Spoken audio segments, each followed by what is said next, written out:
Thanks for what you do with your podcast and all the rest. You're doing a great job. Hope everybody keeps tuning in. You get a lot of good info, a lot of insights, understandings of how to get strong, how to stay strong, how to use your strength. You do a great job, dude. You make things better than they are in real life, I think. If you don't follow Massenomics, y'all do it. Social media, website, everything. Massenomics. Yeah. Welcome to Massenomics, the world's strongest podcast. Find us on Facebook, Instagram, and Twitter at Massenomics. Make sure you go visit Massenomics.com. There you'll find the rest of our powerful content. While you're there, check out our store and buy yourself some of that sweet Massenomics gear.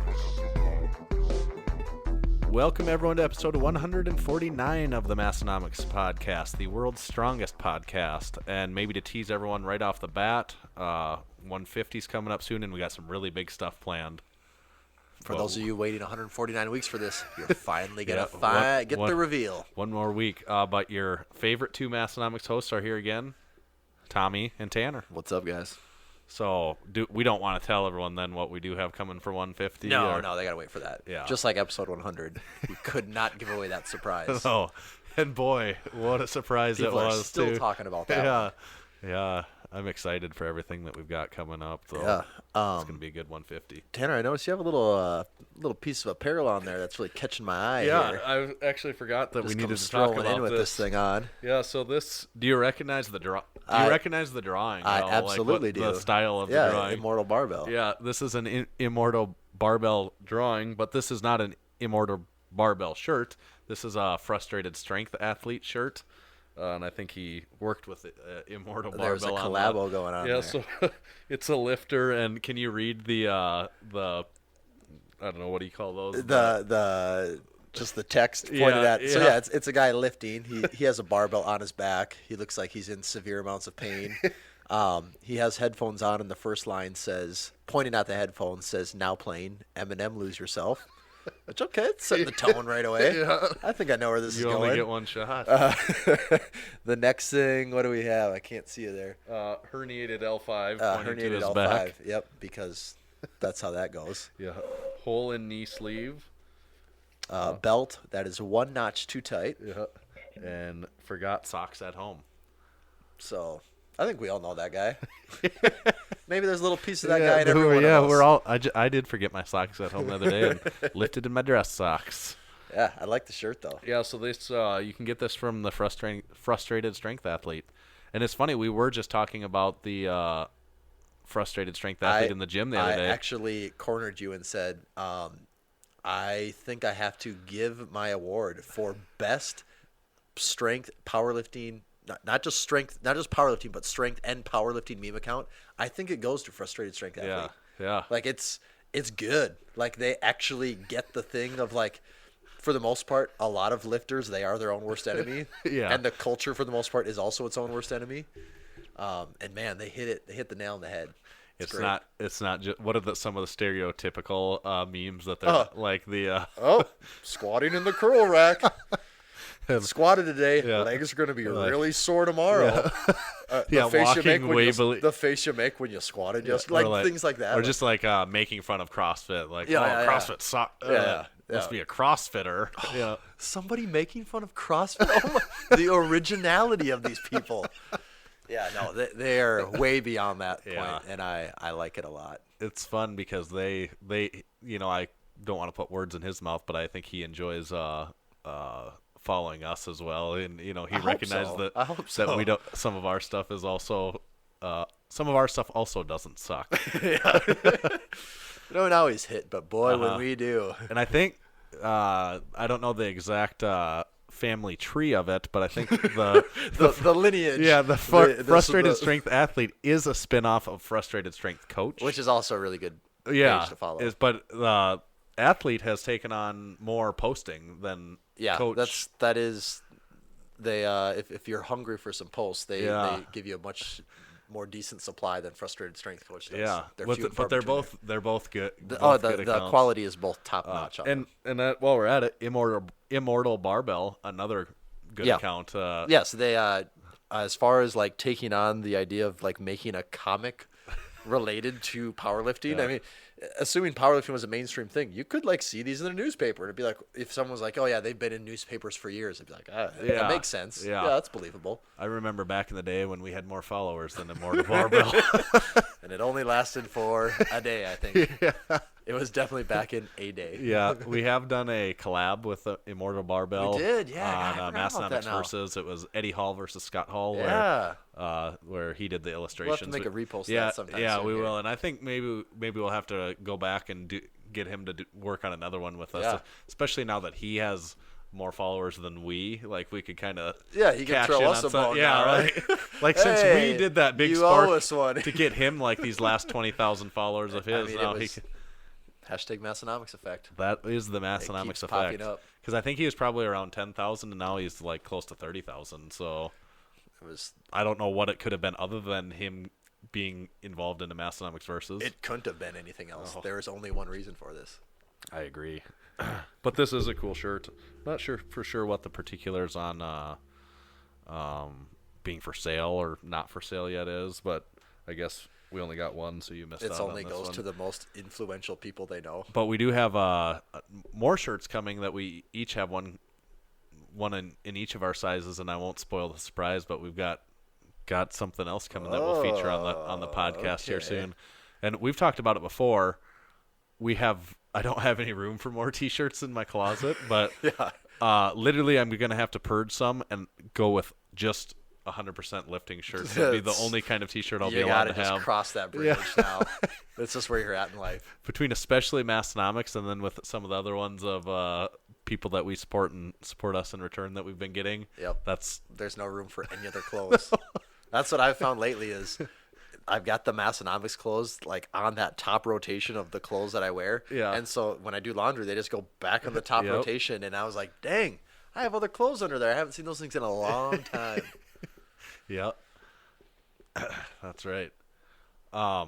Do we want to get into our primary this week's feature presentation? Yeah. Is the format of the Massenomics podcast? If you're new, we kind of have a main central topic that we go over in the say first half or so of the podcast, and then the last third of the episode we go through anything can happen. We've got a lot of good and stuff. Say anything, probably 2 to 6 different segments will be thrown at you. Yeah, by anything, it's really not anything. It's kind of just like the same sort of thing that we like to revisit. That you've come to know and love. Yeah, but it's some of that stuff is my favorite part of the Massenomics podcast. Yeah.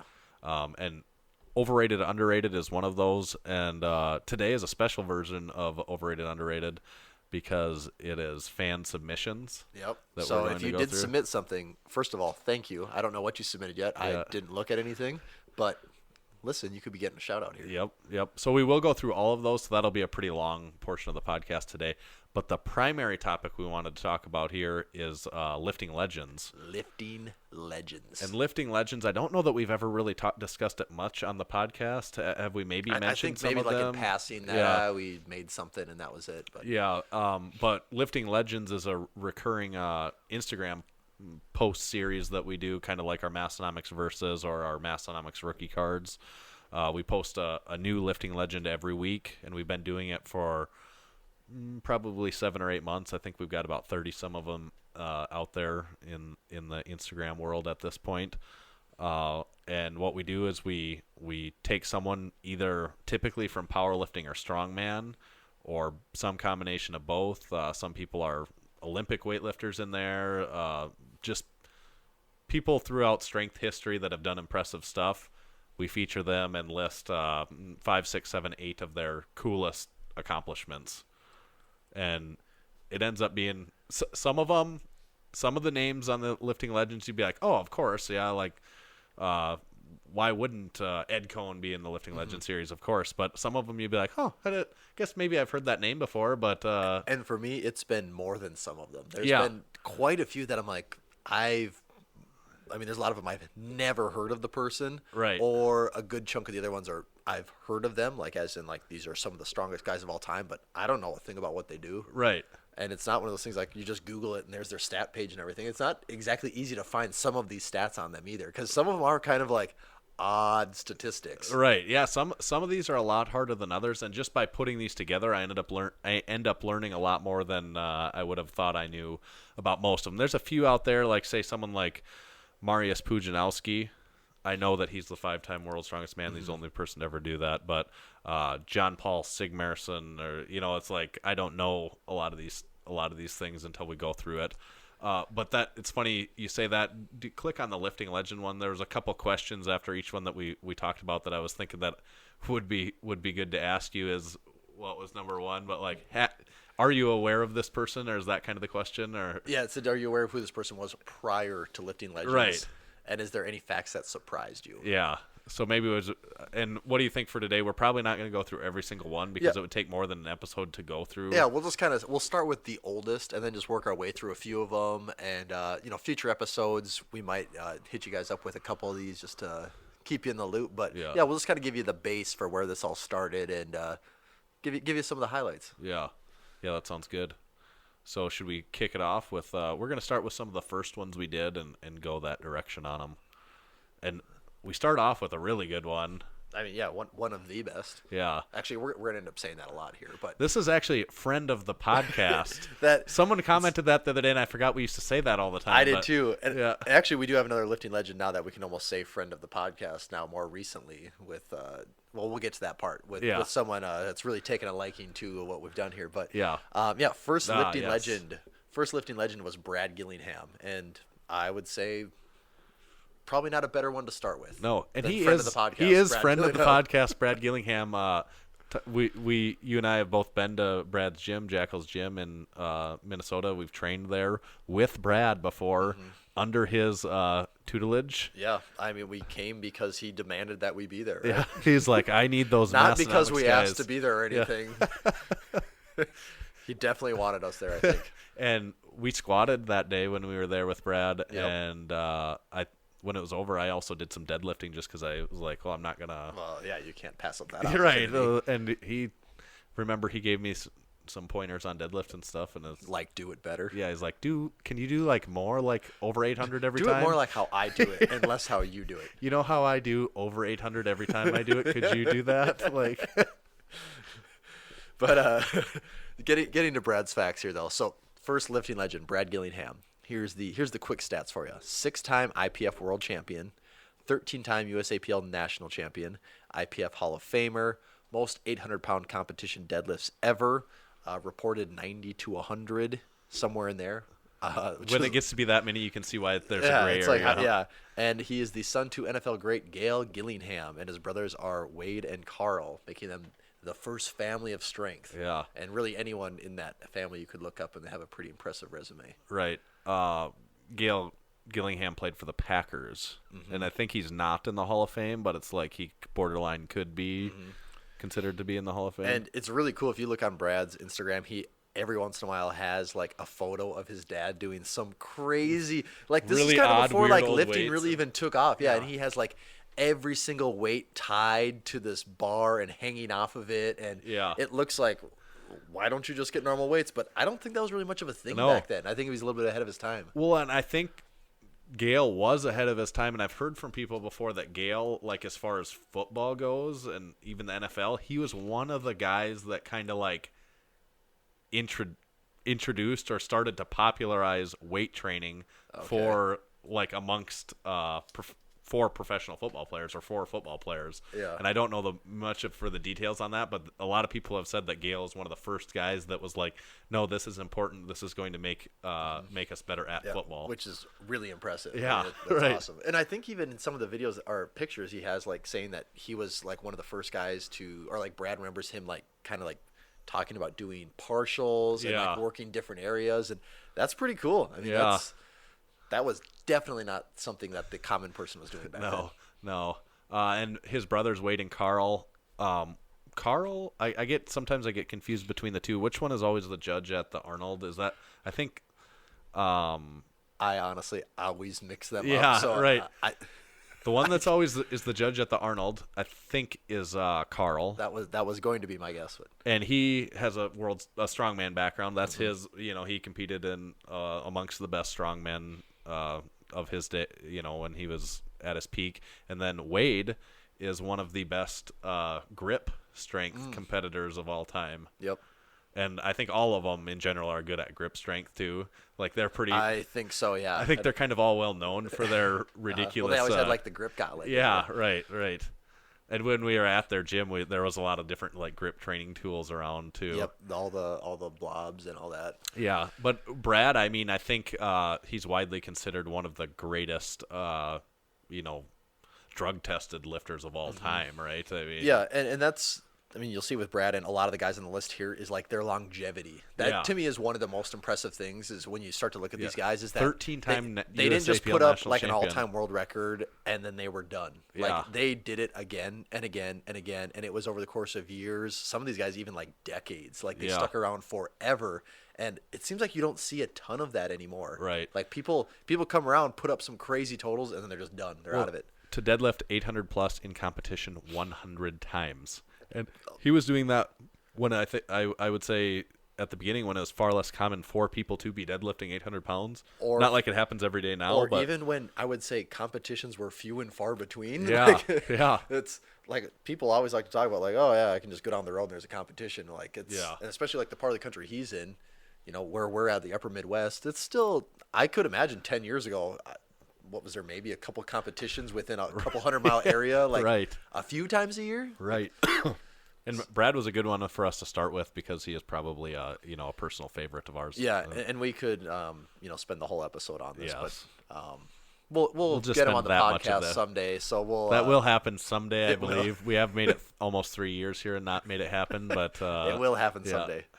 Okay, so then to let you guys know again, these are all on the Massenomics Instagram page. You can go to click on the hashtag Lifting Legends. They're all tagged, or you can hop on over to the Massenomics website and either find Lifting Legends in the blog, or you can just type Lifting Legends in the search. It's one of the top higher up blog You can also posts, just type in Lifting Legends on Google, and we are on the first especially page if you just go to Google Images. And then you'll see them mixed in there. But yeah, click on the hash if you're on Instagram.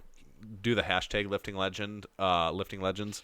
Although there is some chick out there that's been hashtagging Lifting Legend like for a long time. She is not a Lifting Legend. The top Lifting Legend was all like the top posts were all ours, pics? And now she's fluttering in there like it'll be like two of ours and then one of her gym pictures and stuff. And like someone get her to stop doing that. Okay, continuing on our little history tour here. Next up is Bruce Wilhelm. Yeah. Quick stats on him: 2 times world's strongest man, first 2 ever. It's always a good thing to have. So it's not Bill Kazmaier, it's Bruce Wilhelm. That's very cool. First American to snatch 400 pounds, placed 5th at the 76 Olympics, placed top 10 in U.S. men's shot put 6 years in a row, and best throw of 66. So this guy already has a pretty diverse background. Yeah. Like it's not just not just powerlifting, not just strongman. He's done world's strongest man. He's done weightlifting at an Olympic level. He's done shot put at least at a national level. Yeah. So, I don't know that he ever competed in shot in the Olympics, but I think probably almost a world level, maybe just sub-Olympics in the shot put. And if you look at the picture, his fashion taste in singlets is top-notch. Stringer singlet. So the question for Bruce, then, did you know who he was prior to Lifting Legend? Who he was. Yeah, nope. Yeah. That was the first one that I was like, oh, yep, already don't know who we're talking it's funny. He won the first 2 World's Strongest Men competitions ever, and I've never heard anyone bring up his name before. Yeah, but yeah, like what's interesting, I think, in his case is the diversity of, and with a lot of these lifting legends, I think that's what's cool to look at. You see how much different stuff that they're actually good at. I mean, they were just strong. Yeah. And on top of that, they were like athletes too. Yeah. Which, that's always super, super impressive to see things like that. Moving next along, this is one of my favorites because it's just just a crazy, like these stats don't seem real. Yeah. And this is O.D. Wilson. And I just knew him, correct me if I'm wrong, but he was the guy that was like running at World's Strongest Man with like around the track. Yes, yeah. He lost that. I mean, we can go through it and cover that. Yeah. Yeah, he was 1988 IPF World Champion. He held the world record super heavyweight total. Second place finish at World's Strongest Man in 1990. It was rumored that he had the largest quads ever at 42 inches around. That's getting dangerously close to 4 feet around. Yeah, that's a large man's waist. 23. His shoe size was 23. His ring size was 26. And he sadly passed away at the age of 37, which, I mean, that's the worst part of all this is he was such a freak. Yeah. And then he's just I think he did have a heart attack, probably, is what they said. His ring, I think he could pass a silver dollar. It's like clean you can't even through like his comprehend ring. that. Like, Right. how is that a real thing? Right. If you look at the picture, though, of him, and you can probably Google and find more, but he's just a very, very large man. He has to be one of the biggest guys as far as his sheer size in this entire list. For sure. And that year that he did finish second in World's Strongest Man, that's the clip you're talking about where he's running on the track and he's like carrying a sandbag or something like that, and he's an enormous man and doesn't run that well. He had that World's Strongest Man won. That was the final event. He was pretty solidly in first place.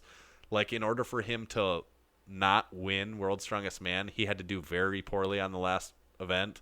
And I think it was John Paul, who much more fit. Yes, you know, so this Our last running event event was a suits him run. well, yeah. Like, I think it was like a 400 meter or something, you know, ridiculous. I don't know that for sure what it was, but and he crushed him, and Odie did poorly, you know, very poorly, and gave up like 6 points in that last event. Yeah. Is he also involved in the one where they were like carrying the fridges around? I'm pretty sure he would have been in some of those at that point in time. I think they did that more than once, where they did it a fridge on their back. So, yeah, some of those events. From Franco Colombo, haven't done him on Lifting Legend yet, but he is on our list. I'm pretty sure.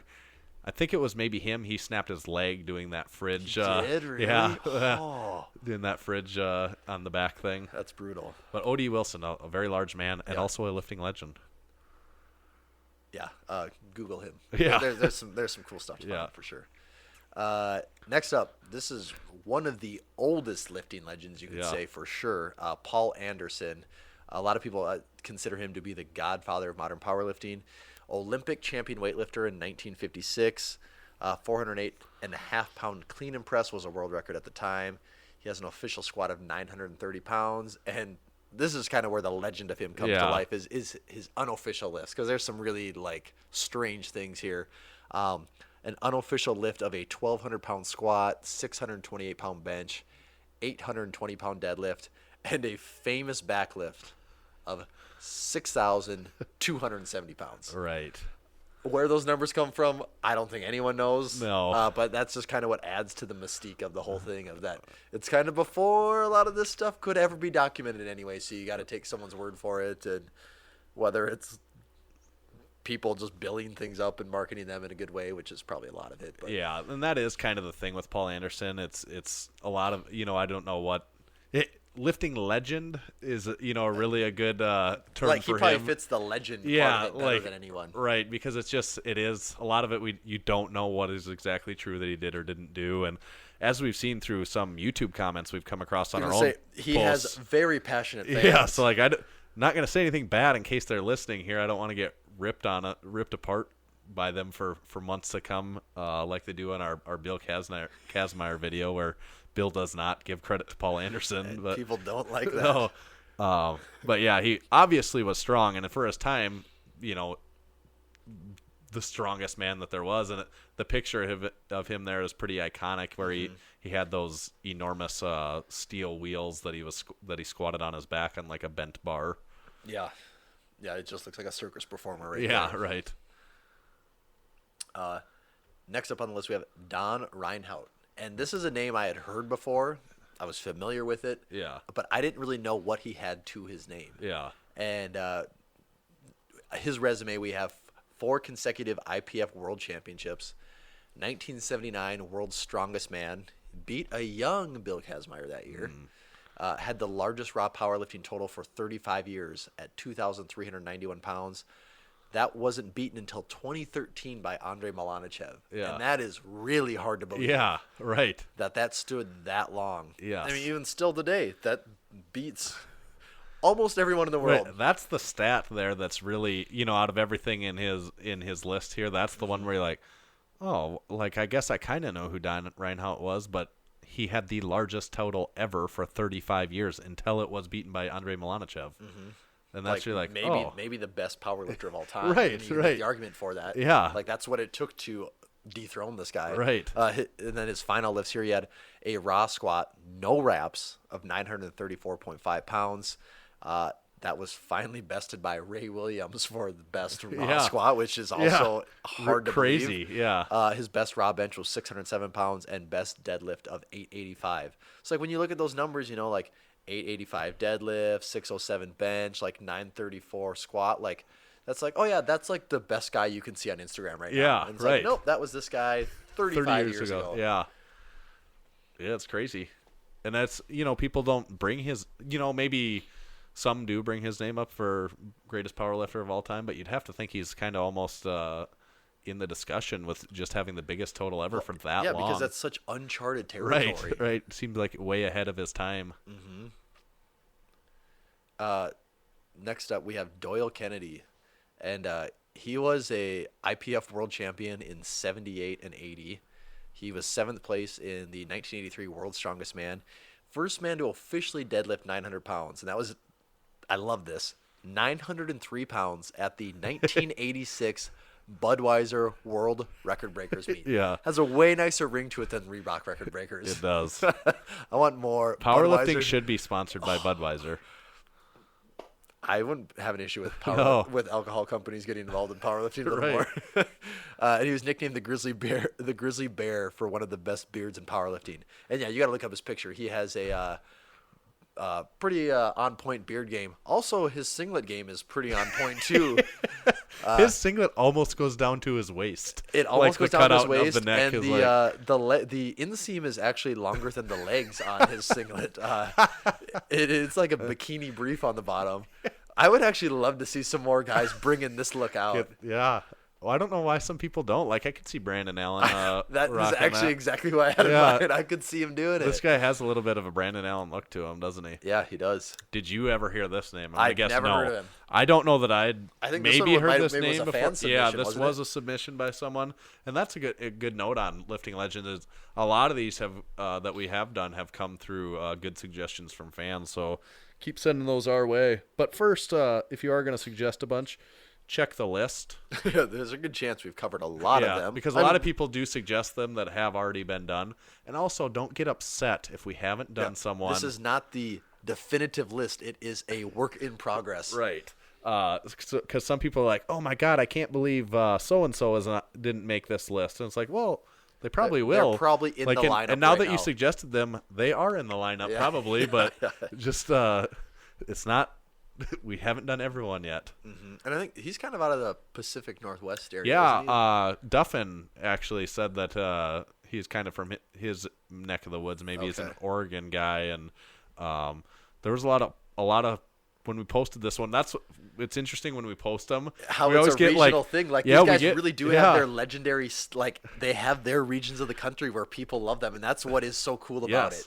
Like when we post this, we get a bunch of people from Oregon that are like, "Oh, he was the greatest." Was like the first, I was there when he deadlifted that 900. That was the first time I really started to see that come out, and that's what I think is one of the coolest parts of that. Is like there were like these people that were having stories like, "Oh, I went to his gym," or "He went to my gym," and I saw this lift go down, and I was there for these training sessions. Brad Gillingham would be another one. Like we reposted his recently, and just like a lot of those area people, like, "Oh, there's no better class act in the game than this guy," And that's what I like about the Instagram post is that people like can kind of chip into their add into their part of the legend, how they like either build the person up more or like say what they've seen or witnessed that made this person legendary to them too. It's almost crazy how often someone says, "Oh, I trained at his gym," or all the different actual connections that people make. Or just all the things like you wouldn't believe what I saw.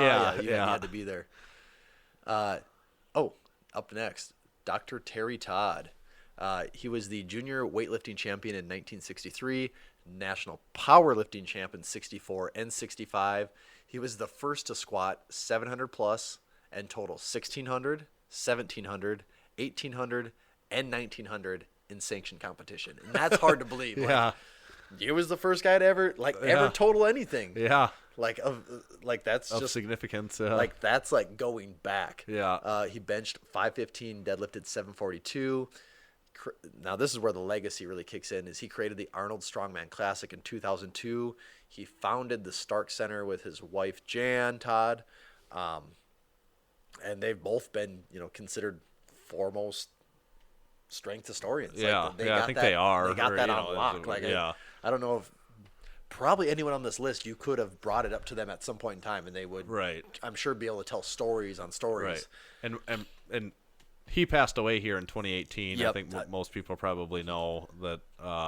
But how we would have known prior to this lifting legend, I know you knew this name. We sat just people down from him. I've literally talked to his wife at the Arnold and didn't know who she was. Right. And I had to ask the people around me, and they're like, "Oh, that's Jan Todd." And I was like, how am I the idiot? I wasn't aware. But now it's like mind blowing that's who that was. And I knew before this, I knew Terry that he was in charge of the Arnold and that stuff, but I really had no idea of what his powerlifting career actually I didn't know he was that accomplished. And when you see so my first time I ever seen him was just this elderly gentleman at the Arnold, and these pictures, he's an older man. He was a big dude back in the day. Yeah, I can't remember his body weight now what it was, but I'm pretty sure he might have been like a 300-pound lifter. Or something. He looked like he could just pick you up and break you. Yeah. He was an intimidating guy. And kind of tying right into that then is his wife Jan. She has just as impressive as a resume here. She's the first woman inducted into the IPF Hall of Fame. She's broke over 60 world powerlifting records. She's the only woman to ever lift the Dinnie stones. Has that maybe just changed? I think there's another woman that has lifted them, which just goes to show how this. impressive that was, because that's just changed now. 40 years later. She was the 1977 Sports Illustrated. In 77, Sports Illustrated called her the strongest woman in the world. She was the first woman to squat 500 plus, deadlift 400 plus, and total 1,200 plus. So basically, those two, that husband and wife, were the first to do almost pretty everything. Much anything in powerlifting. So they did it first. Yeah. Pretty strong couple. It's a very strong couple, and I mean, with them, their thing has been I think their legacy more than anyone. With with the Strongman, with Arnold, with that Stark Center, they have a lot of really cool stuff to the name. And actually, go watch Rogue has several strength documentaries on Netflix right now. They both pop up in them routinely, so you'll see them kind of all over this stuff. Yeah.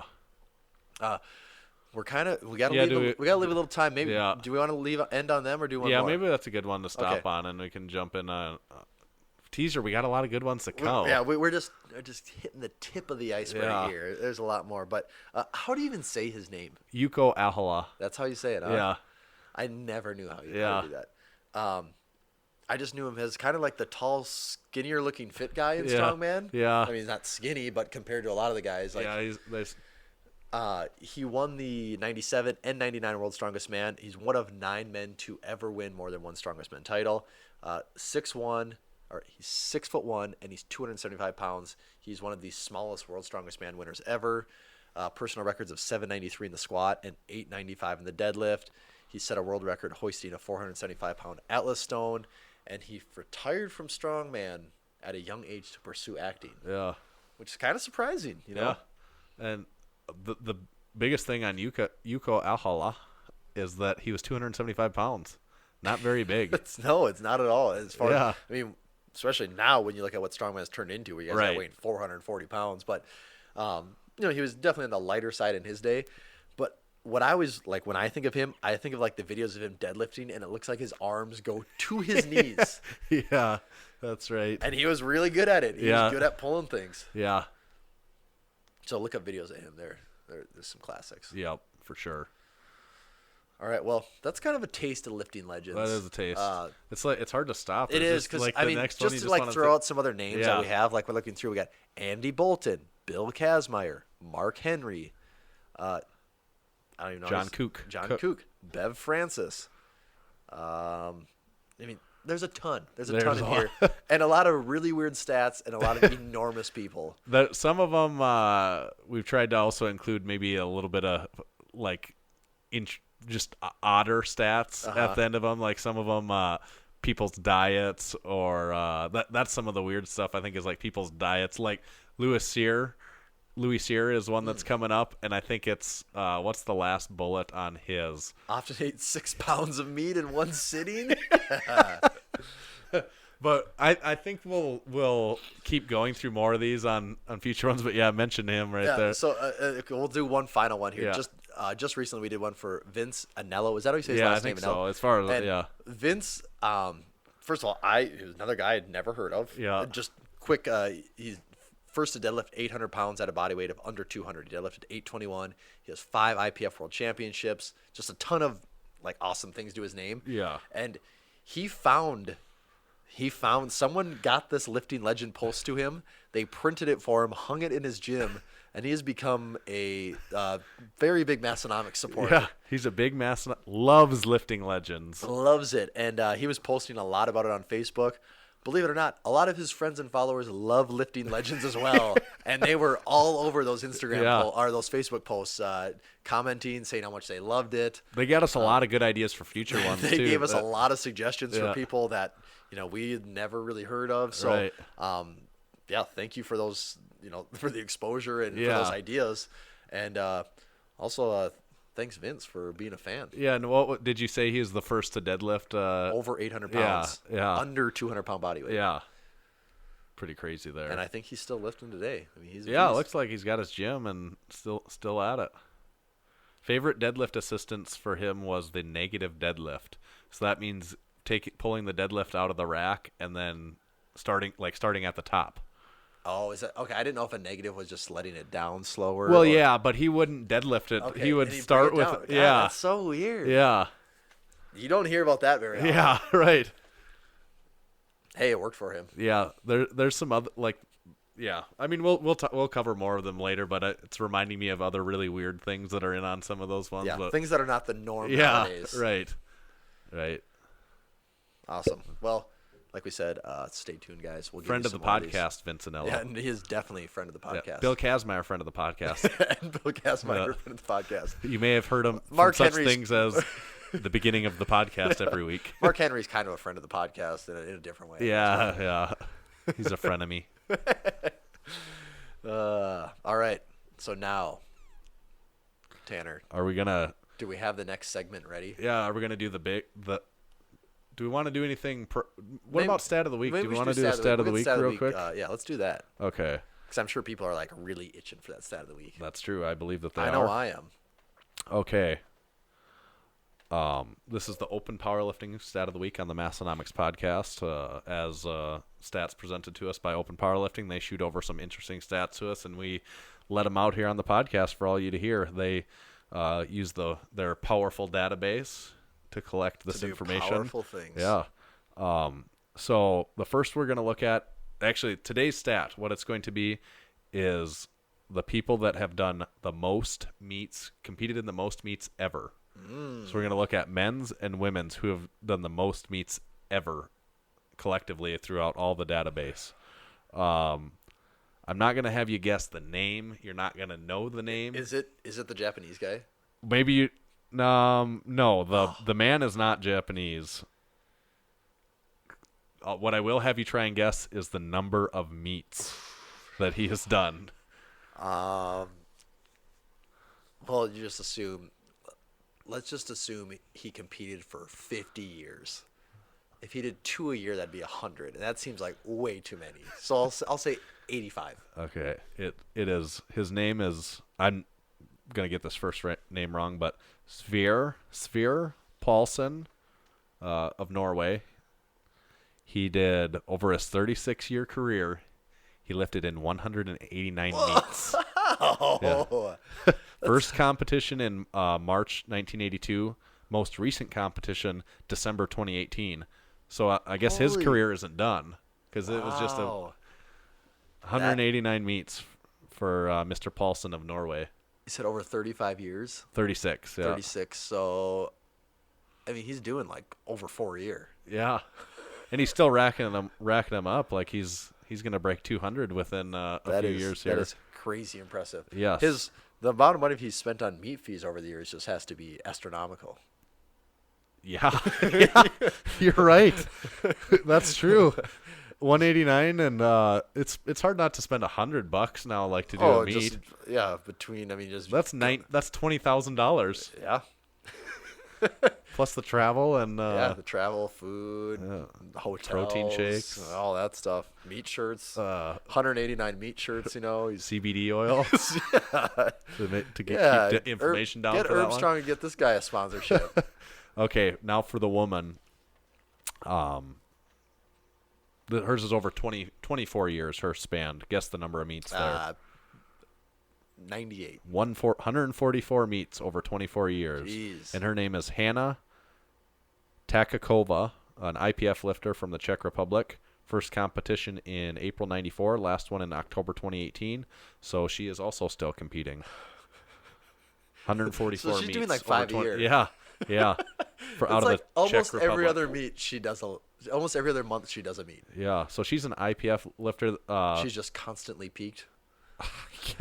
Like that would be hard to lift that often. You think you'd never be able to get stronger. Yeah. That's crazy. That is.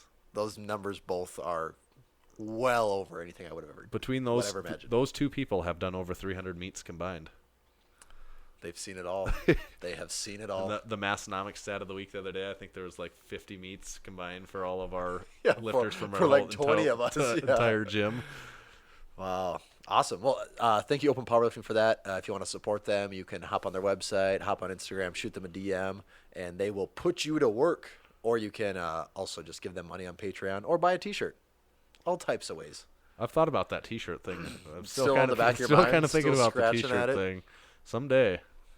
Maybe someday it'll all work out. Yeah, someday I'll walk away with one of those, I think. Thank you, Open Powerlifting. Okay, now do we want to get into the big, this is going to be an expanded version of our the favorite segment. Let's do it. So, for those of you that don't know, I know there's been some confusion out there. I saw people posting about it today on Instagram. People are still confused. Like, how does it work? So this is a question on everyone's mind. Overrated, underrated. The Massenomics podcast. It's our favorite segment on the podcast. The way it works. Here's the rules. Oh, wait, I don't even have the rules up. Oh, yeah, you're going to want to read these.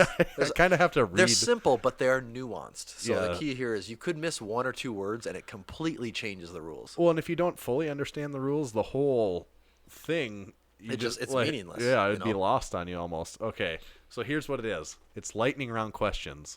Some of them come from pulp culture, and some are mixed in with some lifting-related topics. But that's not all. There's another important thing here. Typically, I would ask you these as overrated and underrated, and you could either respond as quickly as you'd like to, as briefly, or make it as lengthy of an answer as you would like to. So that's really up to you. Okay. I always forget if I'm on a 30-second time limit or not. No, that's what I always mess up. The slight curveball today. I always have this anxiety thinking I have to rush for some reason. The slight curveball today. It's not going to be my list of overrated, underrated. It's going to be the listeners' list that I'm going to read off to you. Do we both get to fire off? I suppose we both get. I'll still ask it to you and give you the ball in the court first. So you'll be the messenger. But they will also be new to me. Okay. I haven't really studied these to figure them out. All right. But that's the rules, and like I said, there has been a lot of confusion over the rules. I don't know. Yeah, I think it probably cleared it up for most people to hear those. Okay, so these are all fan submission, overrated or underrated. Over or under from Jake Wilson 71 on Instagram. He wants to know elbow sleeves. Elbow sleeves. To me, completely overrated. Overrated. That's me personally. In the grand scheme of things, they're probably underrated because if you have bad elbows and that's what helps you bench, then I would say, they're totally underrated. Like, get those going. If that's what it takes to feel good, do it. But me personally, overrated. Yep. For Strongman, I would say it's something you should wear. And you can. Strongman, Powerlifting, if you can, yep. You can't use it in competition, then I don't know how much you want to use it in training. That would be my thing. Yeah. All right, overrated or underrated. This is from KevBot006. Lift shorts. Ooh, severely underrated. There might not be a more underrated thing on this list today. Underrated and underpriced. Also, very underpriced. Incredibly economical if you're rich. Yeah. Which a lot of people apparently really aren't. Rich. Yeah. A lot of people apparently aren't because they like to cry about the pricing. But I can see there's some people out there scraping what they can to get them, and they have the right. Yeah. They have the right state of mind about this whole thing. Yeah. Easily underrated. Their priorities are in the right place. Yeah. KevBot 006 again. Ooh. Overrated or underrated? SSB, safety squat bar. I think it's underrated. I think it's a good movement that a lot of people probably neglect because it's squat related. A lot of people don't like squats. Yeah. I like them. Yes. I use it all the time, so for me it's definitely underrated. And the Elite FTS bar. Yes, there's is something about really using good. the Elite FTS safety squat bar. I give my high recommendation on that one. If you're gonna buy one, I would get that one. I don't know, the price difference is not that significant between that one and other ones you could buy. That would be my recommendation. And it makes other ones look like a toy. Yeah, I agree. It really does. Okay, Eclipse.74, overrated or underrated? SARMs. Probably asking the wrong guys. First of all, I don't know enough about them. My tiny bit, I would say, is I don't even know what it stands for. It's like androgen receptive. Is it selective? So maybe that's what it is. It's an oral drug that you take, and I believe that this might all be completely wrong. I believe it acts like a steroid, but from what I've heard about it is that it is kind of like the Wild West, even as far as that goes. That a lot of people they're really new, and people don't know like what these things are actually doing or not doing. Much like CBD oil. Very much like CBD oil. So I don't know that much, but that's kind of what I know about it. Just because I don't know anything about it, I have to say overrated. Just because I don't know anything. I would say overrated because, by the sounds of it, most people don't know what it is or what it's doing. So I wouldn't be too excited about putting something in my body that other people can't even explain to you what it is that it's going to do. But I don't know. To each their own. Yeah, you want to do your thing. That's your thing. Exactly. So what was your final? I'll say overrated. Yeah. A very nonchalant overrated. Okay. Underrated or overrated? This is from Bamus51. Super Bowl wardrobe malfunctions. Oh, underrated. This year could have used about 10 Super Bowl wardrobe malfunction. That's kind of hard to say. Super Bowl wardrobe.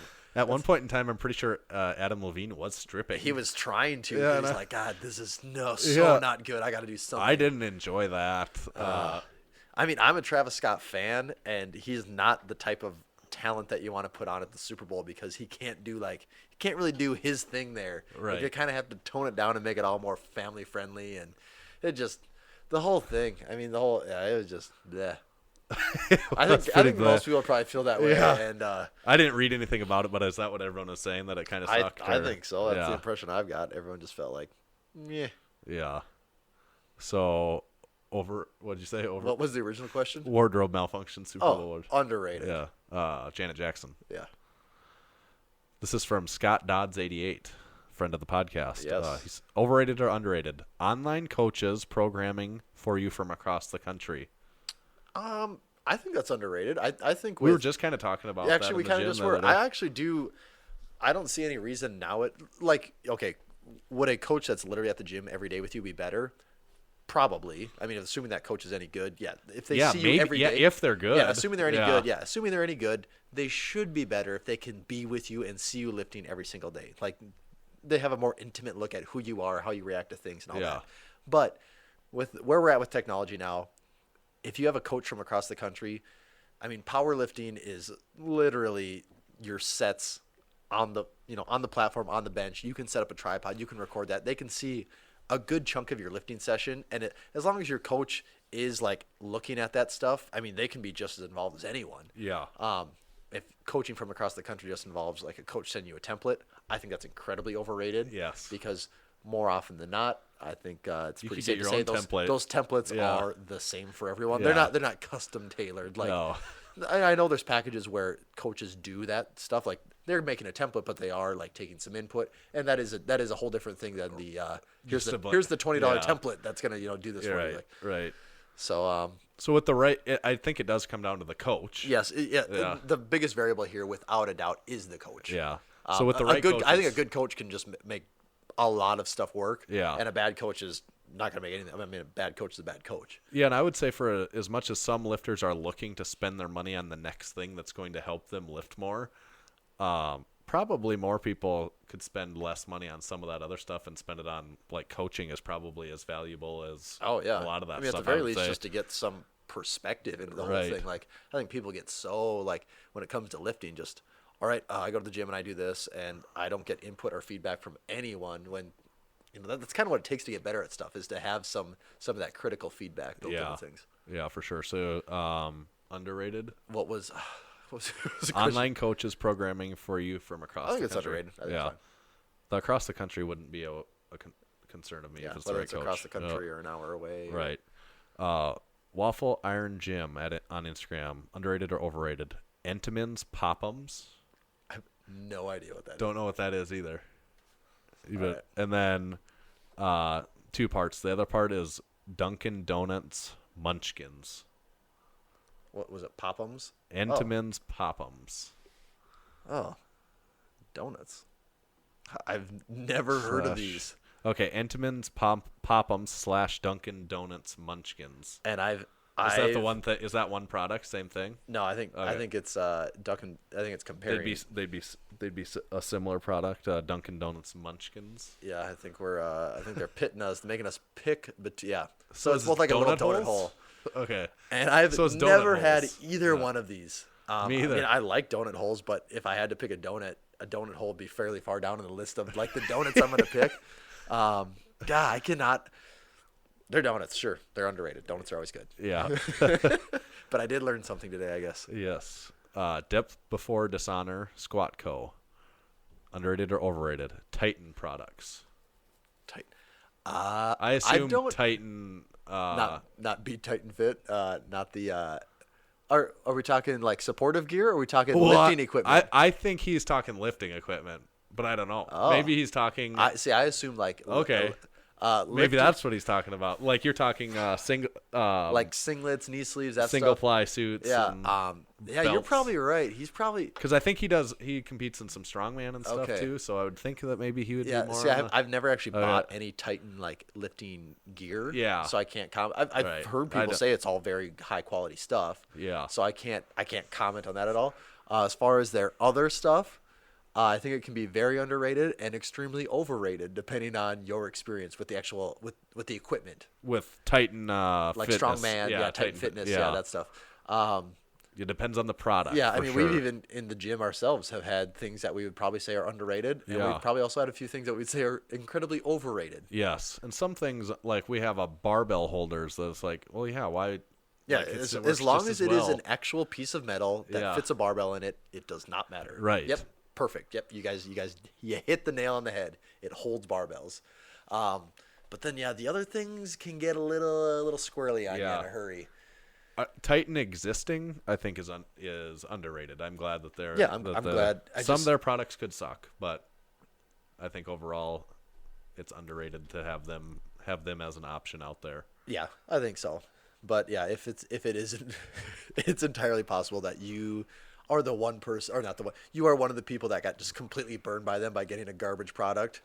Because that is a thing with them, probably more than anyone else out there. Yes. And when that does happen, you will say they are the most overrated company in the world because dealing with equipment returns and exchanges is, I've never had to do it, but I imagine it's an absolute headache, especially when like freight is involved. Yeah, for sure. So underrated-ish. Underrated-ish. Yeah. From SwimHack, he just commented overrated/underrated rules. Ooh. You're right. Big James. All right. Then this is from 7rav1s_m. Not a lot of continuity in that Instagram name, first of all, but he says, I've always wondered if there is a limit to how long the answer can be. Don't think that was clearly stated before. Okay, yeah. Now that I think back on it, I don't know if you were completely obvious in the rules section of this segment, Tanner. Yeah. So what was it again, though? You get... As the answerer of overrated and underrated, you get your choice, your option to either answer as briefly as you'd like or as extended as long as an answer that 30-second cap isn't real then. No, it's what I like to say, if people forget, the questions are lightning round questions. The questions answers are quick. Not lightning round. The answers are not. Okay. So that's where I think there gets to be confusion because the questions come quick, the answers can come slow. There's a lot of kind of give and take here. All right, this is from AJCTX91. Overrated or underrated? Taco Bell as a performance-enhancing drug. Or maybe just Taco Bell. I thought it was going to be just Taco Bell. Yeah. I think Taco Bell is underrated. I think we've actually covered this several times because they we do talk about Taco Bell. Taco Bell is like there's very few fast food restaurants that, okay, just embrace your position as being fast. You're not gourmet food, just you're fast food. So what can you do to make it exciting? You turn into like the experimental kitchen for whatever your food is. Like Taco Bell is the experimental taco kitchen. Like they always have a new menu item coming out, and it's awesome, and I like that. McDonald's, what do they come up with? A new burger? That's really exciting. Right. Oh, better beef? Okay, yeah, so your beef is just slightly less whatever it is. No, Taco Bell's underrated. It's awesome. I think there'll always be a place for Taco Bell. Yeah. Underrated. This is from Sleaze Uggs. Underrated or overrated? The use of Viking/Spartan logos. Okay. Actually, as some listeners might not know, I make my living doing graphic design. Yep. I'm not going to say I'm the end-all be-all by any means here, but I would like to think I have a little more perspective on the visual cues of the industry than maybe the average person. I would guess that this is a listener that knows that's why I was picturing that's why they asked, because they know that, and so they wanted to get your take on it. So there's two things, and actually, okay, so yes, the Viking Spartan one is, I would say, completely played out. Yeah. And but what if you do it in a way that really pops? If you can make it pop, then okay, I'll give you a pass if you can make it pop. But it's played out. It's just the most obvious one you can go to, and I get it. Yeah, 300 Spartans. It's cool. It's badass. Like they're ripped. Yeah, it is cool. There's good imagery there, but it's just very, very played out. But to me, the one that's even worse than that, Tanner, you want to take a guess? Oh, you're putting me on the spot. I should know. I assume we probably even talked about it before. Taking too long. I'm going ahead. Yeah, you got to go. To me, the most played out image, look, brand, name of any kind is anything that involves ape or gorilla. Oh, yes. Yes, oh, definitely. It is everywhere. Yes, and definitely. to the point where I can't even hardly keep some of these brands apart. And definitely. We have talked about that before, too, yes. And not to say these companies suck or anything, but so many companies do it. Yeah. They all have some type of ape or gorilla or something like that in there, and I get it. Primates. Yeah. Someone needs to come out with like Spartan ape. That needs to be a thing. Spartan, like it probably is a thing somewhere. That would be the pinnacle of. Like it would be a gorilla wearing one of those Spartan. Wearing a Spartan hat or like a Viking gorillas. Yeah. Just people probably want that. Yeah. I saw a funny, Viking people talk about Vikings as like, the warriors and stuff, and like someone was and like relating it to lifting, like that you're like a Viking, and someone was like, Vikings didn't lift, right? And then also the other thing is like Vikings were mostly like sailors, fishermen, they weren't. It's more like once North American culture, present day, has got a hold of that and turned it into this whole other thing. They were like just a little bit more advanced than some other civilizations. I think that allowed them to sail. They weren't just these wild savages just destroying everything. But as someone's like, Vikings didn't lift, right? Like I just thought that was really funny. Like, yep. So someone should start a company that's related to some type of gorilla and a Spartan Viking warrior. So is overrated your final answer? It's very overrated. And then also from the same follower, he said joggers. Overrated, underrated. And you have to also have to for me define what joggers are specifically. I would just like a sweatpants joggers. I would consider. Or do they have to be tight on the bottom? This is where it gets tricky. No, joggers do have to have like a taper. Like more of a cuff on the bottom. But an elastic band? Yeah, and then that probably is the actual formal definition when I was like joggers. In maybe junior high school and stuff, those kind of sweatpants were lame if they had like an elastic band at the bottom. But now, because the ones in high school, I know exactly what you're talking about. Like when I was in wrestling, we always had these ones. Is like they just have one piece of elastic, the piece of elastic was probably 1/4 of an inch thick. It was all, and it was just like a rubber band around your ankle, and it sucked. Yeah. But now, yes, that's what I'm talking. Now joggers, you can have sweatpants that make you look stylish when you go out. So if you just go out around town and you're wearing like big baggy sweatpants, you look like you're wearing your pajamas. You look like a bum. Yeah. You do. Like, you might be playing sports or something, but you look like a bum. Yeah. Whereas you can wear joggers and they're designed to be slimmer. They're a little more form-fitting. They're tapered at the bottom. Now all of a sudden you look stylish. You're still wearing sweatpants, but they're sweatpants that fit different. And because of that, society kind of has a different look on them. Like some old school people are like, oh, they're just skinny sweatpants. But that's not how the world looks at it. The world looks at them as like, oh, that's a more fashionably acceptable thing to wear. And now it's expanded into like, you can get like almost denim type material and khaki material that fit in it too. I have several pairs. Actually, this time of year, that is like my exclusive. That is what I wear almost all day, every day is joggers. Unless I have a business meeting. So are they tight on the ankle though? Like they are? Yeah. I mean, it's almost like look at your sweatshirt. The cuff on your sweatshirt. Okay. On your wrist, that is down at your feet. And that's a jogger if it's like that. Yes, and then because of that, they're always a more slim fit, a fit that follows your figure a little more. Yeah. And so you look more stylish, and they just pass off in a lot more situations. So I say underrated. I like them a lot. Okay. Cialis. Oh, this is from Matt Show 34. You heard what I started to say there. Underrated or overrated? Cialis / Viagra for better pumps in the gym. Wow. Also, I would say that people do that. I have heard that. Do they really? Yeah, that's a real thing. thing. That's a real thing. Not necessarily for powerlifters. I think maybe like bodybuilder-ish style people. Okay. I've heard that before. Yes. Oh, so okay. I thought this was like totally just in like funny land, but that's actually a thing that I'm gonna say that's way overrated because like, dang, like that's how far you're going for this. Like, unless you are in a contender for Mr. Olympia, what is the point of putting yourself through this stuff? Follow up from Matt. Underrated or overrated? Tucking unwanted boners into the waistband. Always underrated. I would say that's definitely underrated. Yeah. That's like a tried and true, like from 7th grade on. That's like a foolproof. That's pretty much your go-to. The movie Superbad made that. I think really brought that into pop culture. Let the masses know that was a thing, and it's been underrated ever since to this day. Even. I mean, until there's like a better. Come out with a better way to hide an unwanted boner. I don't know where else you're gonna tuck it. This thing's got to go somewhere. What are they? Which one of them is Superband is doing it? And doesn't he say it feels kind of good? Like that? Is it Jonah Hill's character? I can't remember who. Sorry, I think it's Jonah Hill's character. Yeah. Okay, this is from Big O Jig. Underrated or overrated? Vaccinations. Vaccinations are underrated, and if you have anything else to say about that, you're wrong. Yeah, your wife is what? Nurse practitioner. Yeah, and would that be her pretty strong opinion? Yeah. And me, as someone with children and a baby, I know that my wife's choice was also definitely to get vaccinations. Yeah, it still just blows my mind that people because the number of people you hear it is a real thing.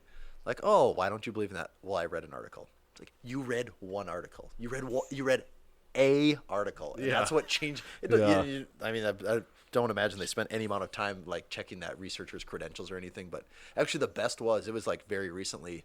I was going around. I was on Reddit or Facebook. Was a mom asking for advice on how to protect her child from measles, and everyone's like, "Vaccination. This has been solved already." Yeah, right. This is a real thing. So So they're underrated. They're underrated.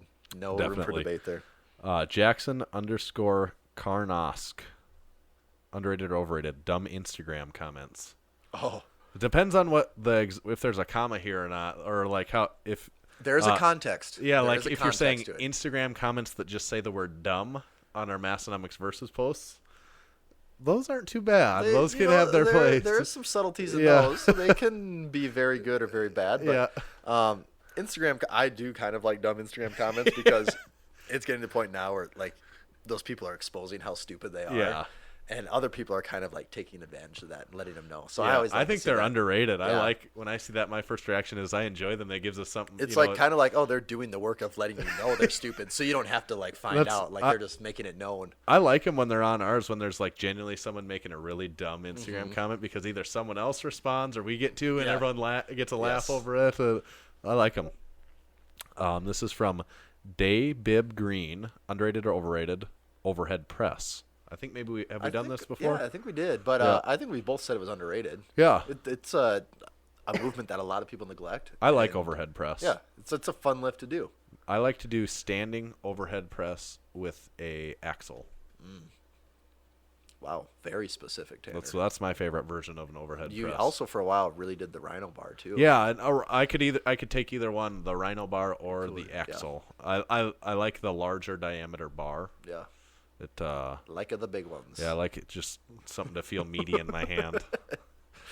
So we are both saying underrated on the overhead press. Yep. Underrated or overrated? This is from Metissus. He says, Willie Nelson on the gym playlist. Wow. I don't know if I've had any Willie Nelson on the gym playlist. The gym has a lot of iPods that just sit on the stereo, and they cover a really, really wide range of music. And I don't know if Willie Nelson has ever came on. I can't recall Willie Nelson being on. One of my favorite country music artists to be on the gym playlist is Aaron Tippin. He's got a few good ones. You've already lost. I don't even know what you're talking about here. That's Working Man's PhD. Okay. He's got a few good ones, but Aaron Tippin is a lifter, so that's why it's kind of he's got pretty big pipes on him. Yeah. So that's why it's kind of that works for me. That's all it takes for me. Yeah. Willie Nelson though, I'd say that's underrated. I don't think a lot of people are bumping Willie Nelson at the gym. No, I'm trying to. So that's probably an unexplored route for a lot of people to get stronger. Yeah. Oops. I think that was our last one. I'm going to double check one more time here and make sure I didn't miss anything. Refresh the feed. There could be some last second there might comments be, coming in here. I'm sure there is. We get so many, it's hard to even keep up on them. But no, that was it. That was our full underrated or overrated segment this week. Thank you guys for the first crowdsourced underrated, overrated. Yeah, we'll have to do that again periodically. Coming through with the real hard hitters on that one. That was true. That was good. And maybe finally we set the rules straight. So, you know what?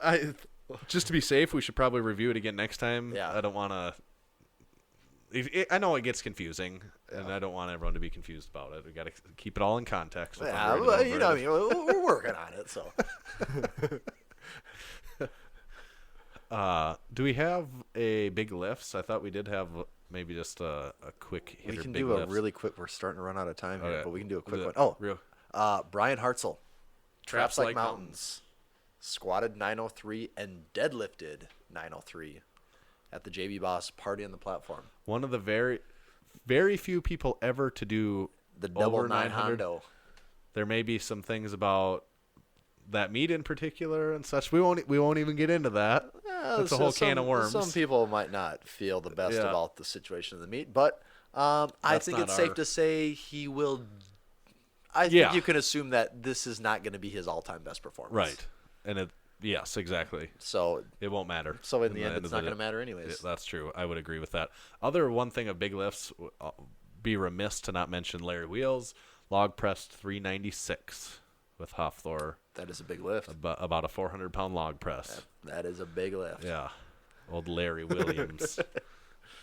Gotta get that Larry update in. Amanda Lawrence also lifted some stuff. And you can assume that that's big. We don't even need to go into details, but we just know. Yep, that's right. Do we have anything? Do we want to go over reviews or anything? Yeah. Do we have? What's our time on? We are at. Oh boy, make me move things around here. We do have some good reviews. How far in are we? Oh, hour and 7 minutes. Oh, I don't know. Do we save them for next time or get them out, or what do you think? I don't know. Is there gonna be room with episode 150 with all that crazy stuff we got going on? That's or do true. we save them for? I don't know. I don't really. It's tough. It is tough. And it makes a really big difference whichever we decide to do. It does. God, it's completely changing up our schedule. Well, how many do we have? We got 3 good ones. Well, okay, we'll do one. We'll give you guys a taste of it. Okay, we'll do one.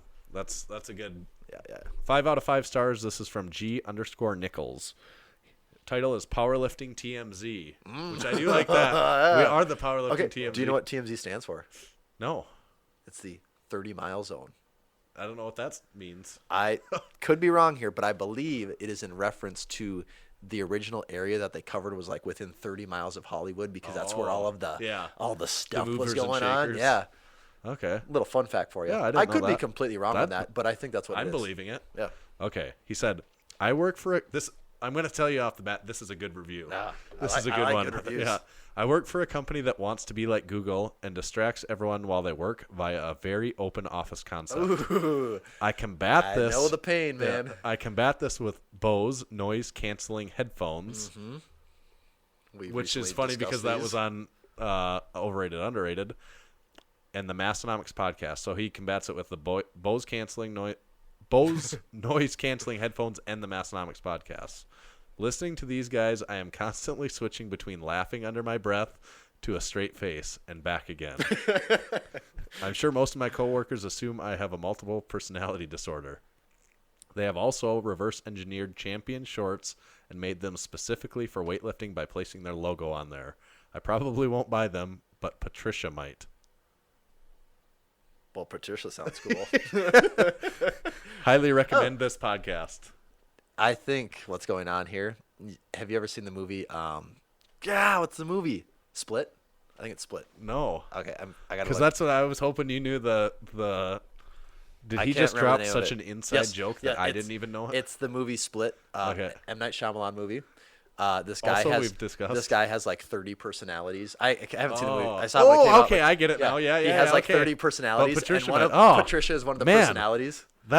This review just went to a whole nother level. He just blew my mind with this review. Yeah, I forgot it. I have not seen that movie in so long. I saw it right when it came out. And Patricia, that's is just that one of the personalities? It is one of the it's one. But that's a name you never hear. Is Patricia.